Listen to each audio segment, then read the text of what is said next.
बीवी ने कहा चूड़ियां पहन लो तो उसने गुस्से में 32 पुलिस वालों को मार डाला। 80 एनकाउंटर में भी बच निकला। तब इंडियन आर्मी ने स्पेशल कमांडोज भेजे। भतीजा आईजी और पोता डीएसपी बना। जिंदगी पर 2 फिल्में बनी। लोग पूजा करते हैं। ये कहानी उस डाकू की है जिसका यूपी पुलिस के साथ 80 बार एनकाउंटर हुआ, लेकिन हर बार वो बच निकला। आखिर में उसे मारने के लिए आर्मी उतारनी पड़ी। आर्मी को भी उसका एनकाउंटर करने में काफी पापड़ बेलने पड़े। हम आपको उसके एनकाउंटर की कहानी बताएं, उससे पहले सुनिए इस डाकू का जन्म कैसे हुआ। आगरा से करीब 50 किलोमीटर दूर एक गांव पड़ता है खेड़ा राठौर, जहां 1896 में राजपूत परिवार के घर एक लड़के का जन्म हुआ जिसका नाम रखा गया मान सिंह। उसके अंदर नेतृत्व करने की क्षमता ऐसी थी कि गांव के झगड़े यूं ही सुलझा देता था, लेकिन इस बात से गांव के बड़े बड़े लोग नाराज थे। आखिर में साल 1928 में ब्राह्मणों और साहूकारों ने पहले उसकी जमीन पर कब्जा किया और पुलिस को पैसे देकर मान सिंह को ही जेल में बंद करवा दिया। जब वो जेल से छूटा तो पता चला कि उसके भाई को ब्राह्मणों ने बहुत मारा है। उसने बदले के लिए हथियार उठाया और वो तब तक नहीं रखा जब तक बदला पूरा नहीं हो गया। उसके बाद वो परिवार के साथ बीहड़ में निकल गया। इधर पुलिस उसके पीछे पड़ी थी, उधर बीहड़ में उसका दिल नहीं लग रहा था तो गांव पहुंच गया जहां पुलिस पहले से ही जाल बिछाए बैठी थी।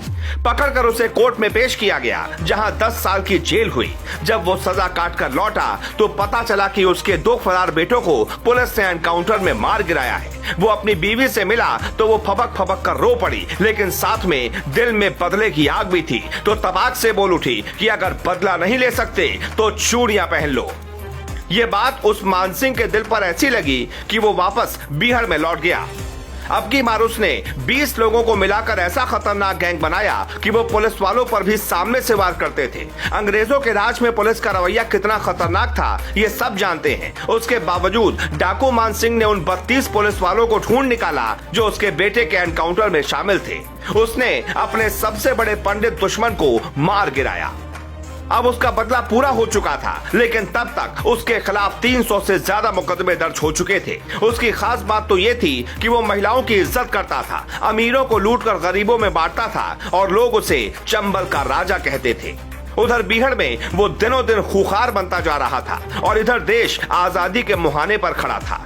आखिरकार साल 1947 में देश आजाद हुआ तो उसी दौरान उसने ऐसा भाषण दिया कि उसे सुनने के लिए 3 लाख लोग आ गए थे। मतलब मान सिंह एक डाकू ही नहीं था बल्कि एक शानदार वक्ता भी था। लेकिन तब तक कई राज्यों की पुलिस इससे तंग आ चुकी थी और आखिर में आर्मी को यह जिम्मेदारी दी गई कि इसे किसी भी तरह मार गिराया जाए। आर्मी ने मेजर बब्बर सिंह थापा को इसकी जिम्मेदारी सौंपी। उन्होंने एक स्पेशल टीम बनाई। वो टीम इतनी खतरनाक थी कि मान सिंह भी हिल गया। हालांकि उसका दिमाग बहुत शातिर था। मेजर बब्बर थापा ने उसके पीछे मुखबिर छोड़े तो पता चला कि वो गांव में रुकने वाला है। वो जिस घर में रुकने वाला था उसके मालिक को मनाया और उसने दूध में जहर दे दिया। कहते हैं उसके बाद आर्मी पहुंची और उसे गोली मार दी गई। ये एक अलग तरह का एनकाउंटर था। इसीलिए डाकू मान सिंह की आज लोग उसके गांव में पूजा करते हैं। सबसे पहले साल 1974 में एक फिल्म बनी थी डाकू मान सिंह। उसके बाद 2019 में फिल्म बनी सोन चिरैया, जिसमें मनोज वाजपेयी ने मान सिंह का ही किरदार निभाया था। मान सिंह के बेटे तहसीलदार सिंह ने मुलायम सिंह के खिलाफ चुनाव लड़ा लेकिन हार गए। तहसीलदार सिंह के बेटे शेर सिंह मध्य प्रदेश पुलिस में डीएसपी पद पर रिटायर हुए, जबकि मान सिंह के भाई रणवीर सिंह आईजी पद से रिटायर होने के बाद लखनऊ में रहते हैं। शायद मान सिंह ऐसे पहले डाकू हैं जिसके परिवार वाले इतनी अच्छी रैंक से रिटायर हुए हों, वरना डाकुओं का परिवार तो बीहड़ में ही खो जाता है। Bureau report.